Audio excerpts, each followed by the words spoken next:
Happiness is not something readymade. It comes from your own actions.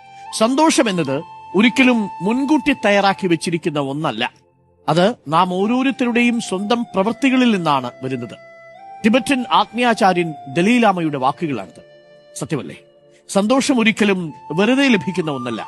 നമ്മൾ ചെയ്യുന്ന ഓരോ പ്രവൃത്തികളുടെയും തിരഞ്ഞെടുപ്പുകളുടെയും ഒക്കെ ഫലമാണ് ഈ സന്തോഷം എന്ന് പറയുന്നത്. ജീവിതത്തിൽ നമ്മൾ നേടുന്ന വിദ്യാഭ്യാസം, ജോലി, സ്വത്ത്, സാമൂഹിക അംഗീകാരം എന്നീ ഘടകങ്ങൾ താൽക്കാലിക സന്തോഷം നൽകിയേക്കാം. അത് മെറ്റീരിയലിസ്റ്റിക് പ്ലഷർ എന്ന് നമ്മൾ പറയും, ഭൗതികമായിട്ടുള്ള നമ്മളുടെ സന്തോഷങ്ങൾ.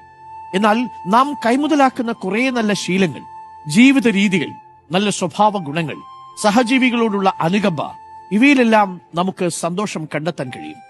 ജീവിതത്തിൽ ഉയർച്ചയും താഴ്ചയും ഒക്കെ ഉണ്ടാവും.